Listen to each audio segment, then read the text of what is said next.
16 तारीख को मुझे माननीय विधायक महोदय के द्वारा गेस्ट हाउस में मिलने के लिए बुलाया गया था। उनके बुलाने पे मैं वहाँ पे गई, 1 नंबर कमरे में मेरी उनसे मुलाकात हुई। उसके बाद जो भी घटनाक्रम हुई वो उसके लिए मैंने एक पत्र के माध्यम से हमारे प्रधान मुख्य वन संरक्षक, वन प्रमुख और सभी समस्त जिला अधिकारियों को सूचित, और उसके बाद अभी मुझे कोई भी अपडेट जो था वो व्यक्तिगत था, और इसलिए मैं अभी यहाँ पे कुछ नहीं बताना चाहूँगी। जो भी मेरे लिए शब्द यूज़ किए गए थे, प्रयोग किए गए थे, वो काफ़ी व्यक्तिगत थे और मैं अभी नहीं बताना चाहूँगी। जो था मैंने अपने वन विभाग के हमारे मुखिया और समस्त जिला अधिकारियों को उस पत्र के माध्यम से बता दिया। ठीक। मुझे तो समझ में नहीं आ रहा है कि ये उत्तर वन मंडल की जो अधिकारी हैं वो मानसिक दिवालियापन की शिकार तो नहीं हो गई कहीं।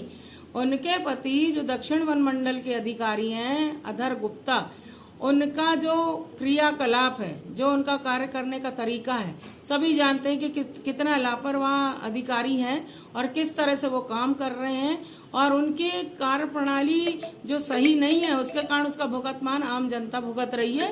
पूरे फॉरेस्ट विभाग में पूरी हाहाकार मचा के रखे हैं दोनों पति पत्नी ने। और अभी आप जैसा जानते हैं कि दक्षिण वन मंडल क्षेत्र में सोनेवानी के इलाके में एक मादा बाघ की मौत हुई और संदेहास्पद परिस्थिति में मादा बाघ की मृत्यु हुई, और ये मामला काफ़ी बड़े स्तर पर उठा। और जो वन्य प्राणी प्रेमी जो के लोग हैं, हमारे भाई लोग, उन्होंने इस मामले को बहुत बारीकी से उठाया। इसके लिए मैं उनका धन्यवाद देना चाहूँगी। उस समय विधानसभा का सत्र चल रहा था, मैं भोपाल में थी, और मुझे मेरे संज्ञान में जब ये बात आई, क्योंकि मेरे विधानसभा क्षेत्र के अंतर्गत आता है सोनेवानी का इलाका, तो मैंने भी इस बात को मुखरता से सदन में भी उठाया, जैसे कि आप जानते हैं। और जितने भी बड़े अधिकारी वन विभाग के हैं भोपाल स्तर पे, मैंने सब जगह इनकी शिकायत की कि दक्षिण वन मंडल अधिकारी आधर गुप्ता और इन पे सख्त कार्रवाई की जाना चाहिए। आपने छोटे कर्मचारियों पे कार्रवाई कर दी, प्रोटोकॉल का पालन नहीं हुआ। राष्ट्रीय पशु बाघ की संदेहास्पद परिस्थिति में मौत हुई। मौत होने के बाद उसकी लाश को इन लोगों ने बिना प्रोटोकॉल के उसका दाह संस्कार कर दिया, और दाह संस्कार करने के बाद उस मामले को ठंडे बस्ते में डालने की इनकी तैयारी थी। लेकिन वन्य प्राणी प्रेमी जो भाई लोग हैं हमारे, वो जागृत थे, और उन्होंने इस पूरे प्रकरण से मुझे अवगत कराया। और इसकी शिकायत फिर मैंने वन विभाग के बड़े अधिकारी जो भोपाल में बैठते हैं उन सब से मैंने लिखित में शिकायत की।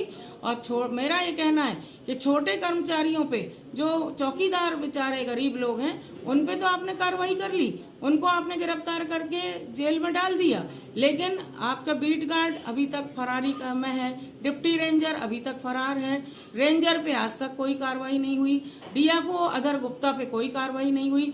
तो ये जब मामला ज़्यादा बढ़ने लगा, ज़्यादा उठने लगा, और डीएफओ जो अधर गुप्ता, उनका सस्पेंड होना तय है निश्चित रूप से, क्योंकि एसटीएफ की जांच चल रही है और जांच टीम में ये बात खुल के स्पष्ट रूप से आएगी, मुझे विश्वास है। तो ये चारों तरफ से घिर गए हैं, तो दोनों पति पत्नी को लग रहा है कि अब मुझे किस तरह से वो लोग मेरे को डोमिनेट करें या मेरी आवाज़ को दबाने का काम करें। इसलिए ये बहुत ही ओछी, हल्की और घटिया मानसिकता का परिचय नेहा श्रीवास्तव डीएफओ ने दिया है।